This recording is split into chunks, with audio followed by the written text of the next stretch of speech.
Soy Gabriela Ortiz, compositora mexicana y colaboro con la Orquesta Filarmónica de Los Ángeles. La Filarmónica de Los Ángeles, pues, es una orquesta que ve hacia el futuro y ve hacia su comunidad.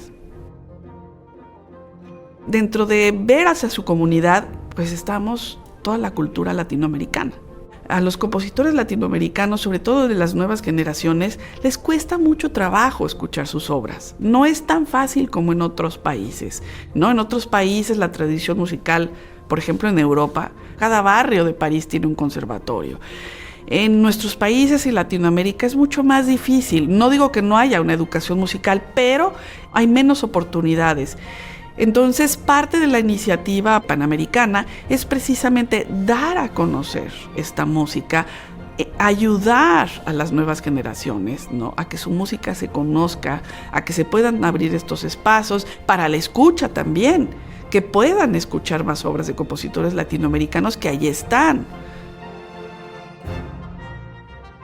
Por muchos años, Europa ha sido el continente que ha dictado qué hacer y cuál es el futuro en el ámbito de la música de concierto. Creo que esto tiene que cambiar. Yo creo que tenemos que ver hacia otros lados. A mí cuando me preguntan, bueno, ¿qué dificultades has tenido como mujer compositora? Bueno, ahí hay que adherirle además que soy mexicana, que soy latinoamericana, porque eso es todavía también más difícil. Es importantísimo hablar de diversidad y es importantísimo también posicionar la música de Latinoamérica y también la música de las mujeres. No es una iniciativa nueva.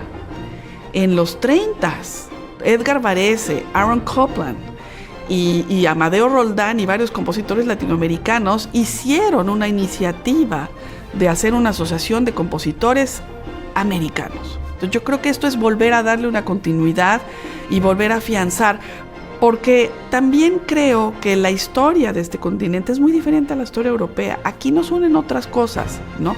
Como a la vez también somos muy diferentes. Esto es algo que también hay que decirlo, sobre todo como latinoamericanos.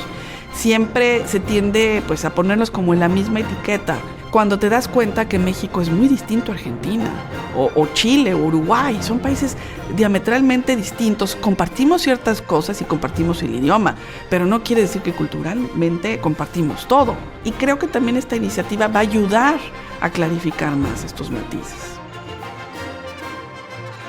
Y yo creo que la Filarmónica de Los Ángeles, en ese sentido, hace una contribución importantísima para dar a conocer esta música.